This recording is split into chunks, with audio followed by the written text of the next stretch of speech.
Seda Montgomery, Turrial, Amarantas Catering, más que catering, un arte hecho canapé. Los secretos mejor guardados de Escocia, con Hablemos de Escocia en castellano. Y la política. Los que dicen y no hacen. Los que se con ellos no saben nada. Y así nos va. Con Ciudadana CR 750 AM, donde lo bueno une. A partir de este momento activo a través de nuestro canal en YouTube. Radio Caracas Radio 750 en YouTube. En Facebook, mi página en Facebook. Daniel Lara Farías en Facebook. Durante la próxima hora les estaremos...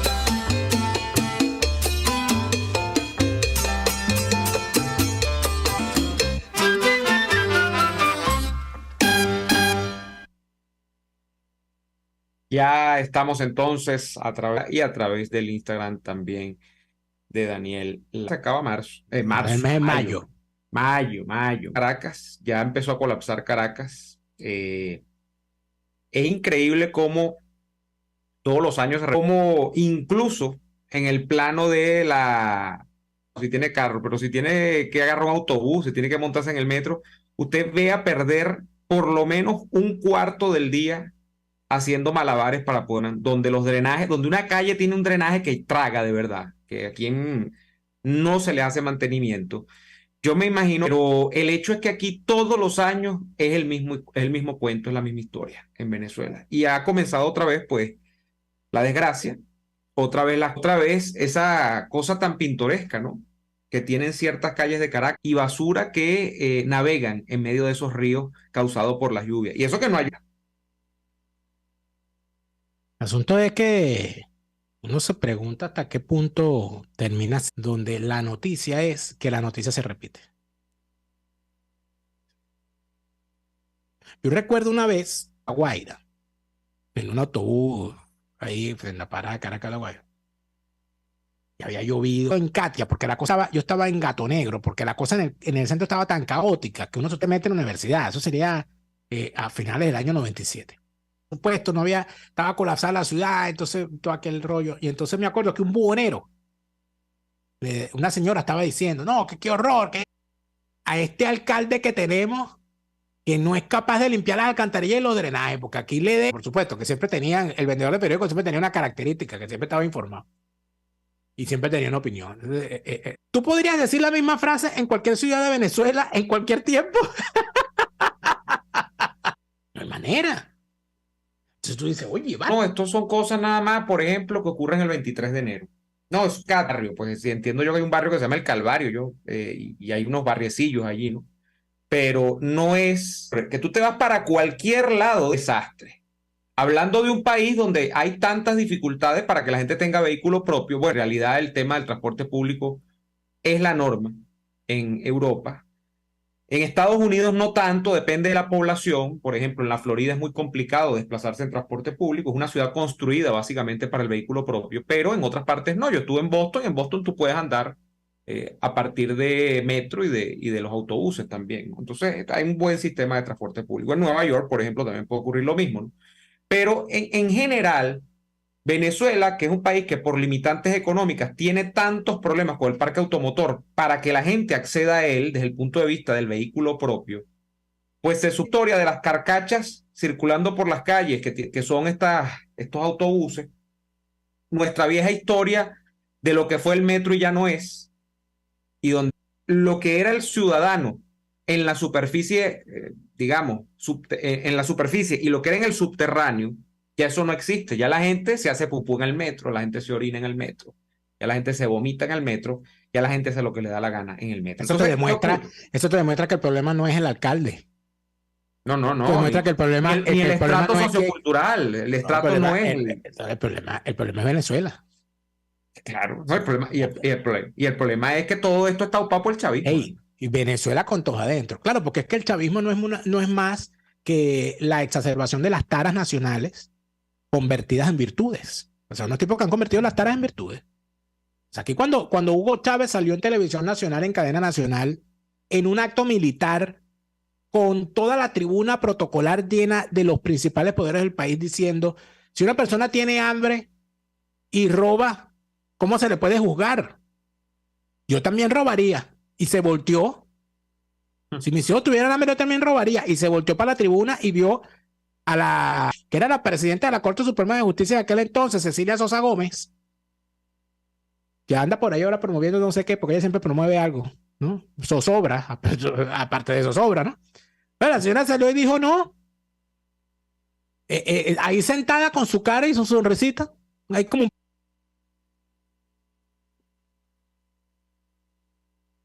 sea, cuando tú llegas a eso, o sea, por eso es que uno, si analizamos bien el asunto, cuando Chávez dice ser rico es malo, con esa cara de tabla, teniendo a las hijas que tiene, y a la mamá que tiene, y a los hermanos que tiene, y a los sobrinos que tiene, ¿eh? Y a los ministros que tiene, y a los colaboradores que tiene, el tipo dice ser rico es malo, ¿qué hace el tipo?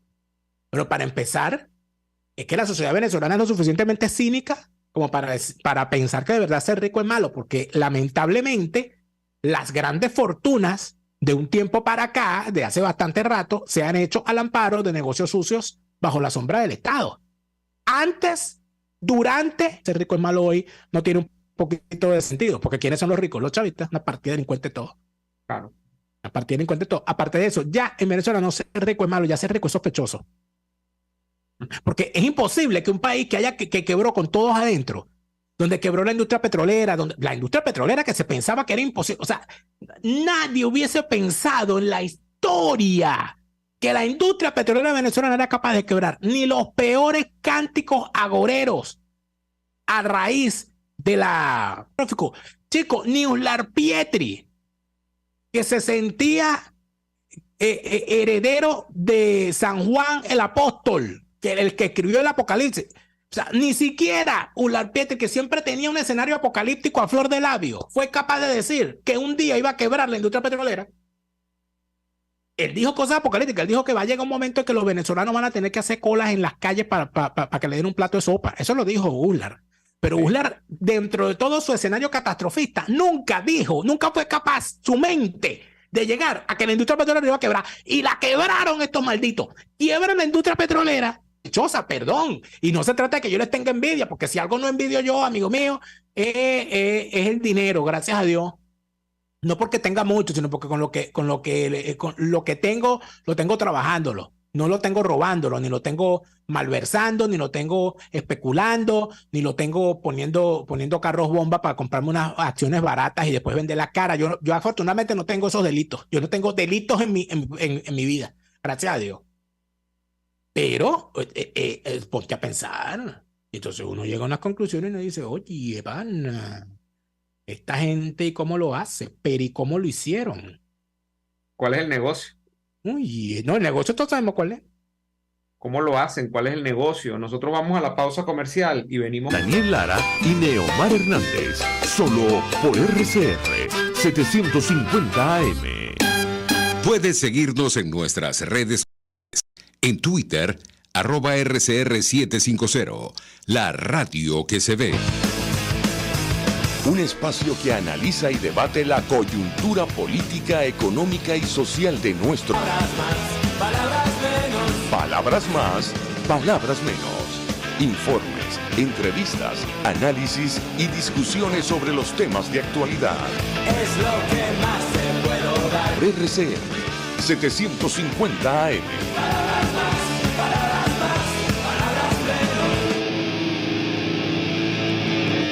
¿Estás en el área de la salud y quieres equiparte con lo mejor en insumos? Te tenemos una opción de Latinoamérica, la más amplia gama de productos médicos, de la más alta calidad. Desde una inyectadora, pasando por batas médicas o vendajes, hasta los productos para tu clínica veterinaria. Contáctalos al correo info@frontdistribution.com. Pasapalos, snacks, canapés. Llámalos como quieras, pero pídeselos a Amarantas Catering, porque pasapalos los hace cualquiera, pero Amarantas Catering te hace una obra de arte. Amarantas Catering es el servicio de catering a través del diseño visual e innovador para mesas y bandejas de aperitivos, requerido para todo tipo de eventos o festividades. Amarantas Catering lleva a tu evento una obra de arte hecha aperitivos. Contáctalos en su Instagram, @AmarantasCatering.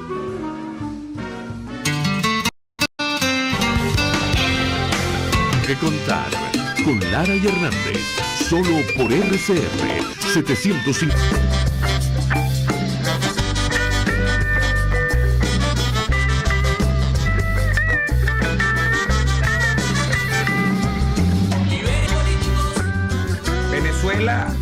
es un país en el que esos políticos.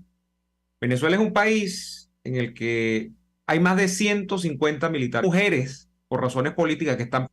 Hemos logrado acceder a testimonios de víctimas, de familiares que no tenía actividad política conocida, que no estaba haciendo absolutamente nada, sino simplemente eso e incluso torturándolos e incluso imponiéndoles condenas de... La figura del preso político no es algo extraño. Hay presos que se asome o que parezca una democracia. Venezuela es un lugar en la solución al problema que actualmente nosotros tenemos, que ustedes lo pueden enmarcar y llamarle, pero en fin, no es una democracia. Pese a esto, los venezolanos tuvimos que calarnos actuando en Brasilia. Dijese que, bueno, todo lo que ocurre, todo producto de una campaña de propaganda. O más bien, esto es tan simple, o sea, que todo esto se va a solucionar simplemente en el momento durante los últimos años. Nosotros tuvimos que calarnos que fue el prócer, de quien alguna vez fue 2 veces candidato presidencial, no ofrece ninguna garantía para que haya elecciones, un fraude electoral, tengamos nosotros que cáticos, y que bueno, que hay que ver cómo se tejen alianzas con estos sectores de la izquierda democrática también alrededor de América Hispana. Algunos liderazgos a nivel regional y a nivel mundial, como si está hablando pues de vecinos. De calarnos ayer a Lula hablar de Venezuela como si en Venezuela pues hay como aquello que llamó lamentablemente pues no nos permite decir que sea una democracia plena, pero que es democracia al fin, con todas sus manchitas. Y traigo el barco al puerto de Lula. Algo que es más o menos distinto a personajes como Lula, y estoy hablando por ejemplo del caso de Brasil, el tema de Maduro fue muy frontal. Síganse buscando aliados como Lula. Síganse buscando aliados como ese grupo de venezolanos, incluso en los Estados Unidos, como Joe Biden. Tremendo, espectacular todo lo que ha hecho. Por todas estas joyitas que no hacen nada por la situación de Venezuela.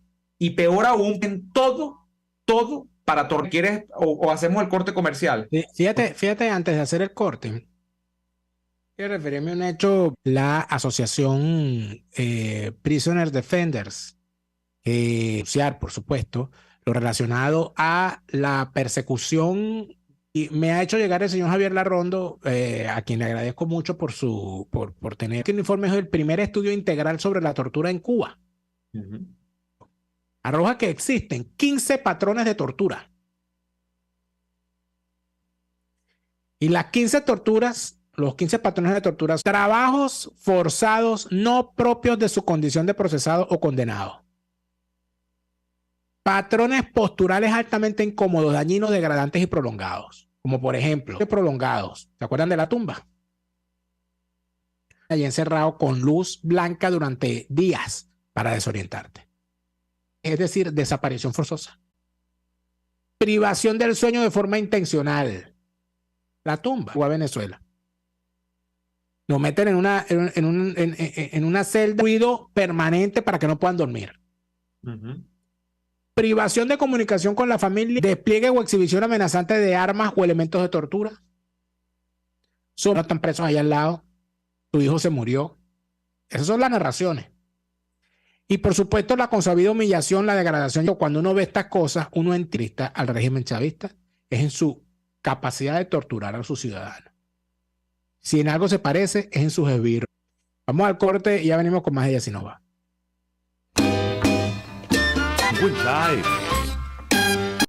Puedes seguirnos en nuestras redes. Una visa, reunificación familiar, homologar tus estudios en tu nuevo país.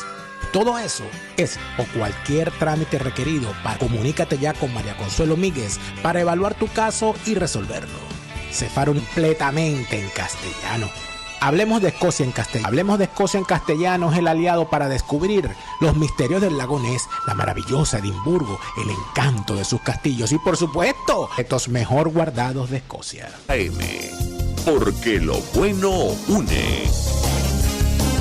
Por RCR 750 AM.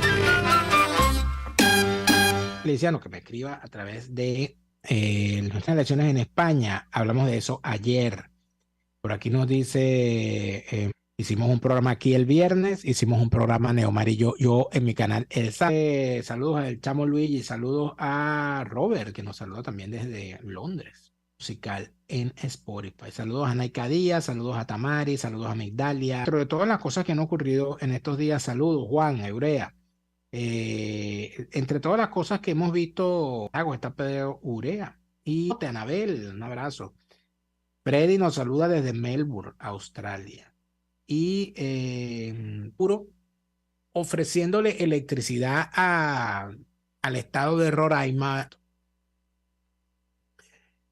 Yo creo que, bueno, y déjame, miénteme más que me hace tu maldad feliz. Eso en primer lugar. Que sí, van a tener que mandar un equipo técnico y el primer que salvar para poder llegar al Guri, porque toda esa zona está tomada por los grupos irregulares que explotan el arco minero. $1 para restablecer el tendido eléctrico. Bueno, amigo, si fácilmente nosotros le damos luz a todo Brasil. Yo dije, bueno, por lo tanto, decir $5 millones, es decir, 5.000, ¿a dónde fue todo esto? Un gobierno media, Caldera fiel a su voluntad de no le gustaba. No sé por qué.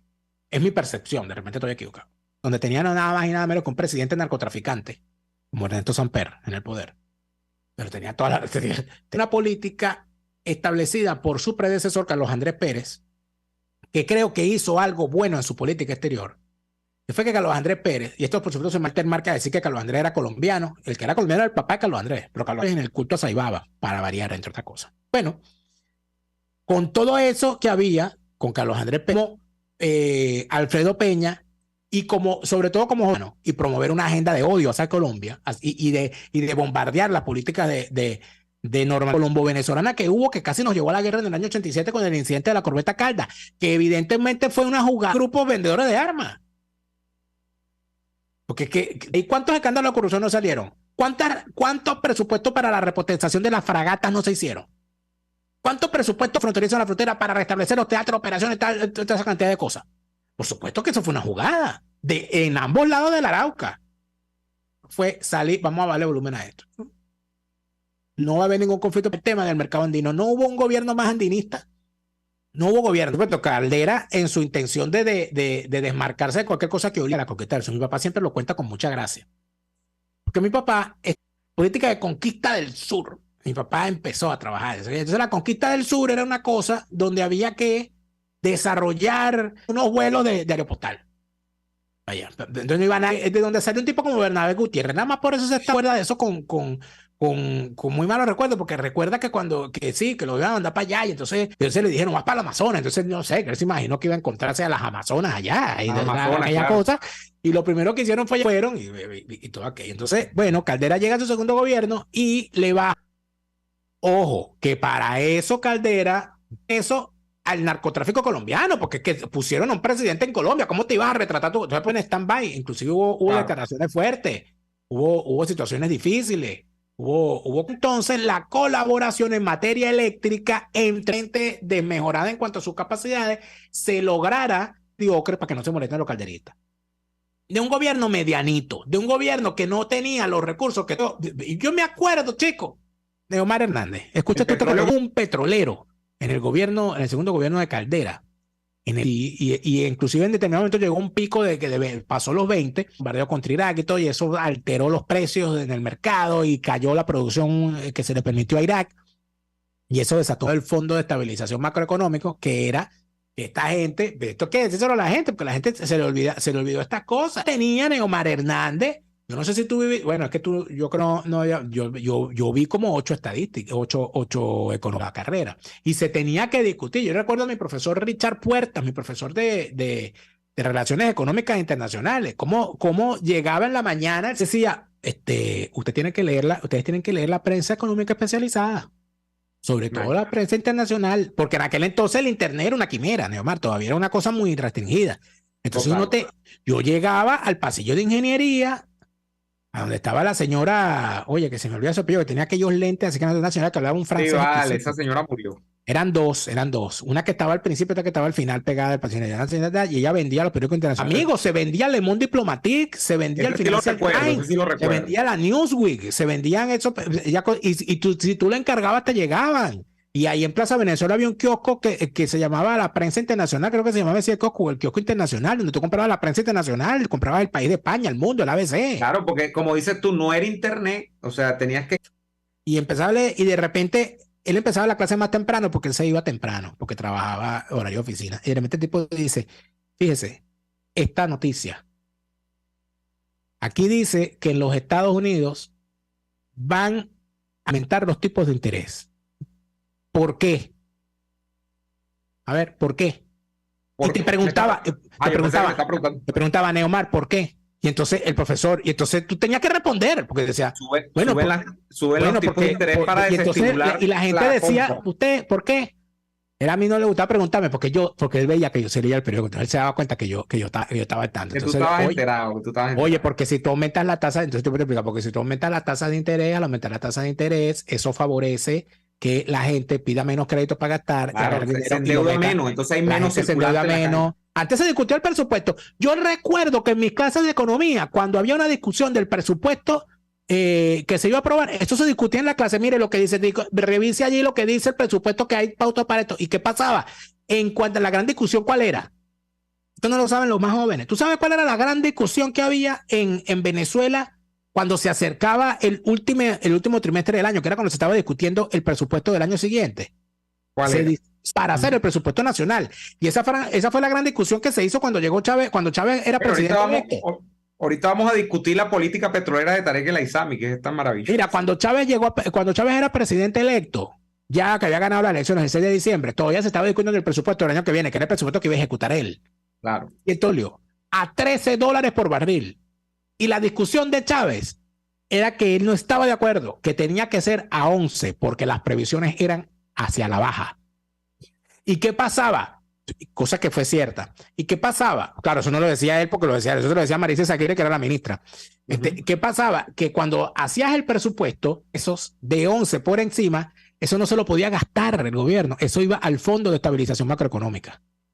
Para que en momento de las vacas flacas estuviese ese dinero allí y no sufrieran las reservas internacionales y no se nos cayera la moneda y no se repitieron Viernes Negro. ¿Quién discute esa vaina hoy? Eso se acabó. Hoy aquí la gente dice los especuladores y los comerciantes especuladores. Comerciantes, ladrones. Porque la realidad no se tapa con un dedo. @RCR750. De oportunidades y a veces por desconocimiento las dejamos pasar. Estados Unidos es más fácil de lo que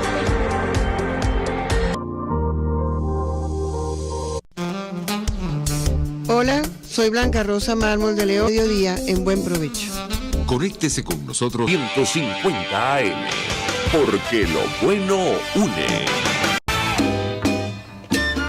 Solo por RCR 750 AM. Mira, Omar, entre los comentarios que hay, nuestro querido amigo, el cineasta, ya me gustaría pedirle una entrevista a Neomar para mi le voy a agendar esa entrevista contigo, que no me la quiero. Había un kiosco de periódicos frente al Coyuco que vendía periódicos y revistas internacionales. Sadiel Narváez, que a la revolución. Por aquí nos dice, bueno, hay una cantidad de gente aquí ya se nos llegárselo, pero aquí alguien me decía que en Maiquetía, la prensa internacional, no, en Venezuela, desde séptimo, noveno grado estudié por allí, por Maiquetía. Cuando yo viajo y paso por el aeropuerto, sobre todo por el aeropuerto de Frankfurt, que por donde normalmente uno hace escala, ¿no? Lea. Ah, sí. Los periódicos internacionales, claro. Entonces tú pasas por ahí, entonces si tienes mucho rato, la prensa más leída es la prensa de la región, la prensa del estado. El Corriere de la Sera. Porque me lo mandaban. El Corriere de la Sera, claro. Me lo mandaban a comprar, pues tú sabes que yo estuve... Eso era un medio que circulaba en Caracas y que tenía personal en Caracas. Claro, porque tenía, y de hecho creo que tenía, era una parte, yo no recuerdo si una parte estaba en italiano y otra en español. El Journal, correcto, el Daily Era un Journal. periódico que circulaba en inglés en Venezuela. ¿Tú sabes quién dio sus pininos? No, pero es que se era hecho acá, el Daily Journal era hecho acá. En Venezuela, claro. ¿Y tú sabes quién dio sus pininos allí como reportero? ¿Quién? Un amigo nuestro. Director, al creador del Daily Journal. No recuerdo el nombre del caballero en este momento, pero creo que me lo presentó en alguna oportunidad. Yo sé que ella estuvo en un tiempo, si no recuerdo mal, Janet Kelly. También, sí. Académica, lamentablemente fallecida, Janet Kelly. Ese fue un experimento interesantísimo. Fue el primer medio en inglés hecho desde Venezuela. O sea, hecho acá. Claro. No. Porque aquí no, Daniel, porque aquí vendían el Wall Street Journal, aquí vendían escúchame, yo recuerdo eso porque en mi casa se leía el Nacional. Y el Nacional yo recuerdo cuando el Nacional hizo esa alianza con el Wall Street Journal, oye, que era maravilloso porque entonces venía un encartado de Wall Street Journal. Era de color, ¿te acuerdas? Color salmón. Claro, y era todos los días y eso a uno le servía. Además, en esta emisora Radio Caracas, por eso es que yo escuchaba Radio Caracas, entre las cosas que yo escuchaba en la radio, escuchaba Radio Caracas, porque en Radio Caracas se hacía, para los que estudiábamos estudios internacionales y sin la existencia de Internet o sin la masificación de Internet, en Informe RCR había en las mañanas el informativo solar. Claro. El informativo solar era un reporte que se hacía dentro de la programación noticiosa de la emisora, en la cual se enlazaban vía satélite con una emisora en Radio Mitre en Argentina, con radioprogramas del Perú en Lima, con una emisora en Ecuador, con una emisora tal, y entonces se daban los titulares del día en cada uno de esos países. Y uno se ubicaba en el asunto, porque los canales en IPTV y consigo ahí la cosa, ¿me entiendes? Antes no, o inclusive hasta en las propias redes, te consigues cualquier transmisión, cualquier persona transmitiendo de allá. Antes no, antes era muy difícil. Y había que leer, que era lo importante. O sea, tú para entender lo que estaba pasando en un país, tú tenías que meterte a leer las revistas. Yo recuerdo que muchísimos profesores regalaban las revistas que yo tenía. Yo leía de acá, y Julio Portillo era uno de los que decía, está bien que lean la prensa, el periódico, pero recuerden que siempre va a llegar aquí un poquito tarde la cosa. Lean las revistas que hay más análisis. Y por eso es que yo quedé de eso y siempre lo hago. Yo soy suscriptor del Spiegel. Yo me leo el Spiegel toda la semana. Porque en efecto, a pesar de que son progres, bueno, pero una cosa, pero creo que es una revista que tiene una información reposada de la cual me gusta estar al tanto. Como TikTok. No te podemos echar el cuento en 20 segundos, era imposible. Vamos a ir a la despedida del día de hoy. Gracias a todos por habernos acompañado en esta nueva jornada, y nosotros les pedimos que hagan lo propio mañana, cuando estaremos emprendiendo una nueva jornada de lucha por la opinión libre y la información transparente por acá, por RCR. Hasta entonces. Por hoy termina Y Así Nos Va. Síganos en Twitter en @YASÍNOSVA, @DeLaraF. Y Así Nos Va, una producción nacional independiente de Neomar Hernández, certificado